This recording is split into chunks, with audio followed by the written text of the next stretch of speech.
दोस्तों नमस्कार, मेरा नाम है मनोज पवार और आप देख रहे हैं जनसेवा केंद्र। दोस्तों आज हम आप सबके सामने एक नई इंफॉर्मेटिव वीडियो लेकर के हाजिर हैं। दोस्तों जैसा कि मैंने लास्ट वीडियो में आपको बताया था कि ई स्टैंप पेपर बनाने के लिए ई स्टैंप की वेबसाइट पर रजिस्ट्रेशन कैसे करते हैं, आज मैं अपनी इस वीडियो में आपको बताने जा रहा हूँ कि ई स्टैंप की साइट पर रजिस्ट्रेशन के बाद आपको लॉगिन आईडी पासवर्ड डाल करके अपना स्टैंप पेपर कैसे निकालना है, और साथ ही मैं आपको बताऊंगा कि इसमें आपको एफिडेविट कैसे बनाना है और उसको नोटरी कैसे कराना है और उसको अपने सिस्टम से प्रिंट कैसे करना है कि आपको ज्यादा भागदौड़ ना करनी पड़े। तो दोस्तों ज्यादा देर ना करते हुए चलिए देखिए मेरी वीडियो। दोस्तों सबसे पहले आपको गूगल पर ई स्टैंप लॉगिन लिखना है। ई स्टैंप लॉगिन लिखने के बाद आपके सामने ई स्टैंपिंग की वेबसाइट का एक लिंक आ जाएगा, उस लिंक पर आप क्लिक कर लेंगे। जैसे ही आप वेबसाइट खोलेंगे उसके बाद आपके सामने ऑप्शन आएगा राइट साइड में सिक्योर लॉगिन और ऑनलाइन पेमेंट।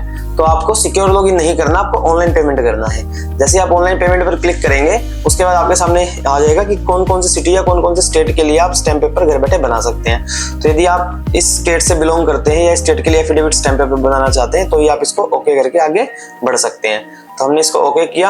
उसके बाद आपके सामने एक इंटरफेस खुलेगा इस वेबसाइट का। इसके अंदर लेफ्ट साइड में साइन इन करने का ऑप्शन है और राइट साइड में रजिस्टर करने का ऑप्शन है। तो आपको यदि पहले से आपने रजिस्ट्रेशन कर रखा है तो आपको साइन इन कर लेना है, और अगर पहले से आपने रजिस्ट्रेशन इस वेबसाइट पे नहीं कर रखा इस स्टैंप बनाने के लिए तो आप रजिस्टर नाउ पे भी क्लिक करके रजिस्ट्रेशन कर सकते हो। और रजिस्टर कैसे करना है इसकी वीडियो भी मैं एंड में आपको दे दूंगा, वहां से आप वीडियो देख करके रजिस्ट्रेशन की प्रोसेस भी सीख सकते हो कैसे रजिस्ट्रेशन करते हैं। तो दोस्तों अभी हमने इसमें रजिस्ट्रेशन पहले से किया हुआ है तो हम यहाँ पर साइन इन करेंगे और साइन इन में हम यूजर आईडी डालेंगे और पासवर्ड डालेंगे और उसके बाद एक कैप्चा कोड होता है, उस कैप्चा कोड को टाइप कर देंगे। उसके बाद आपको स्टैम्प ड्यूटी पेमेंट सेलेक्ट करना है, उसके बाद साइन इन पे क्लिक कर देना है। दोस्तों साइन इन करने के बाद आपके सामने एक डैशबोर्ड ओपन हो जाएगा। उसके बाद आप देख रहे हो ऊपर में लिखा हुआ है वेलकम, उसके बाद एक नेम लिखा हुआ है। तो दोस्तों यदि आप मान लीजिए घर में आप किसी के भी नाम से स्टैम्प पेपर बना रहे हैं तो आप एक ही आईडी पासवर्ड से 4, 5, 10 स्टैम्प पेपर निकाल सकते हैं। तो आपको वहां पर चेंज प्रोफाइल जो राइट साइड में लिखा हुआ है चेंज प्रोफाइल, ये आपको हर बार करना पड़ेगा। जैसे मुझे किसी अदर नेम से निकालना है स्टैम्प पेपर तो मैं चेंज प्रोफाइल पे जाके क्लिक करूंगा और फर्स्ट नेम में वो नाम डाल दूंगा जो नाम से मुझे स्टैम्प पेपर निकालना है। सपोज मुझे ये जो नाम लिखा है मैंने इस नाम से निकालना है तो मैं ये नाम यहाँ पर लिखूंगा फर्स्ट नेम और लास्ट नेम में जो भी नाम है और जेंडर सेलेक्ट करूंगा और उसके बाद मैं इसमें डेट ऑफ बर्थ डाल दूंगा उसकी जिसके भी स्टैम्प पेपर निकाल रहे हैं। उसके बाद आपको कुछ भी चेंज नहीं करना, बिल्कुल ऐसे सेम रहना है सारी चीजें और नीचे आके चेंज प्रोफाइल पे क्लिक कर देना है। जैसे ही आप चेंज प्रोफाइल पे क्लिक करेंगे उसके बाद राइट साइड में आप होम पे क्लिक करेंगे तो आप देखोगे वेलकम के सामने नाम चेंज हो गया। तो ऐसे करके आपको एक ही यूजर आईडी पासवर्ड से आप बहुत सारे स्टैम्प पेपर निकाल सकते हो चेंज प्रोफाइल करके। उसके बाद आपको पे स्टैम्प ड्यूटी करना है। पे स्टैम्प ड्यूटी पे क्लिक करने के बाद आपके सामने पूछेगा कि स्टेट कौन सा है जिस स्टेट के लिए आप स्टैम्प पेपर निकालना चाहते हैं। तो अभी हम दिल्ली के लिए निकाल रहे हैं तो हम यहाँ से दिल्ली सेलेक्ट करेंगे। उसके बाद आपके सामने 3 ऑप्शन आएंगे, home delivery, self printing of E stamp certificate और नियरेस्ट स्टॉक होल्डिंग ब्रांच। तो आपको होम डिलीवरी भी कर सकते हैं, फिर आपके स्टैम्प पेपर आपके घर आ जाएगा। नियरेस्ट स्टॉक होल्डिंग ब्रांच करेंगे तो आप आसपास की जो भी नियरेस्ट स्टॉक होल्डिंग ब्रांच होगी वहां से आप जाके स्टैम्प पेपर ले सकते हैं। और सबसे आसान है सेल्फ प्रिंटिंग। अगर आपके पास प्रिंटर अवेलेबल है तो आप खुद से सेल्फ प्रिंटिंग ई स्टैम्प सर्टिफिकेट कर सकते हैं। तो यहाँ से आपको घर बैठे स्टैम्प पेपर मिल जाएगा।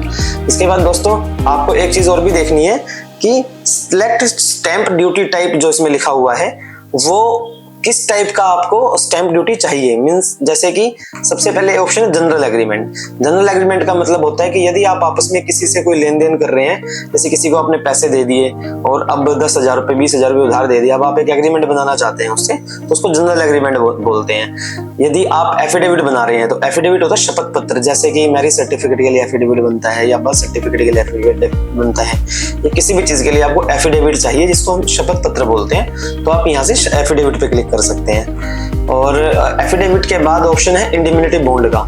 इंडिमिनिटी बॉन्ड जो है वो शेयर मार्केट वगैरह के लिए यूज होता है। तो जब अगर कभी आपको इंडिमिनिटी बॉन्ड निकालना हो तो उसके लिए भी आप यहाँ से निकाल सकते हैं। और उसके बाद है डिक्लेरेशन। डिक्लेरेशन मीन्स कोई घोषणा अगर आप करते हैं, किसी भी टाइप की घोषणा करते हैं, आप किसी भी टाइप की डिक्लेरेशन करते हैं तो आप यहाँ से डिक्लेरेशन के लिए भी स्टैम्प पेपर निकाल सकते हैं। बेसिकली जो जनरल यूज होते हैं हमारे लिए जनरल एग्रीमेंट, एफिडेविट यूज होता है और एक रेंट एग्रीमेंट यूज होता है। तो रेंट एग्रीमेंट का जो ऑप्शन आएगा वो अदर्स में आएगा। मिलेगा। जब आप अदर्स में जाएंगे तो अदर्स के अंदर आपको बहुत सारे ऑप्शन दिखाई देंगे। तो अदर्स में अगर आपको बेसिकली रेंट एग्रीमेंट अगर निकालना है तो इसमें एक है 35I lease rent deed up to 1 year. इस पे क्लिक करके आप रेंट एग्रीमेंट के लिए स्टैम्प पेपर निकाल सकते हो। अगर आपने कोई घर सिक्योरिटी पे दिया है तो आप लीज अप टू 5 ईयर के लिए, 10 ईयर के लिए, या कोई कुछ भी आपने सिक्योरिटी पे लीज पे दिया तो इस चीज का आप स्टैम्प पेपर निकाल सकते हो। इसमें और भी बहुत सारे ऑप्शन है, तो जो भी ऑप्शन के लिए आपको स्टैम्प पेपर चाहिए वो स्टैम्प पेपर आप यहाँ से निकाल सकते हैं इनको समझ के। उसके बाद दोस्तों आपको जो है जैसे हमें अभी अदर्स में नहीं जाना, हमें तो एफिडेविट निकालना है। मैं एफिडेविट यहाँ से आपको एफिडेविट के लिए स्टैम्प पेपर बनाना सिखा रहा हूँ। तो मैंने एफिडेविट पे क्लिक करके मैं आगे बढ़ गया हूँ उसमें। अब हमें यहाँ पर जो है आपके सामने ऑप्शन दिखा रहे हैं फर्स्ट नंबर पे परचेज बाई। तो परचेज बाई में वो ऑप्शन, वो नाम आ जाएगा जो जिसके नाम से आप स्टैम्प पेपर बना रहे हो, तो वो नाम ऑटोमेटिक परचेज बाई में ले लेगा। परचेज मोबाइल नंबर, ये मोबाइल नंबर भी आपकी प्रोफाइल में जो डाला वो आ जाएगा। और उसके बाद परचेज मेल है तो ईमेल आईडी आपकी आ जाएगी जो डली हुई है पहले से। आर्टिकल डिस्क्रिप्शन, ये डिस्क्रिप्शन अपने आप ले लेगा। उसके बाद है option for E stamp certificate collection. तो सेल्फ प्रिंटिंग ऑफ इस, ये ऑप्शन है कि आप किस तरह से स्टैम्प पेपर कलेक्शन कर रहे हैं। तो प्रिंटिंग के लिए सेल्फ प्रिंटिंग आप कर रहे हैं तो सेल्फ प्रिंटिंग का ऑप्शन आ गया। उसके बाद description of document oblique property address.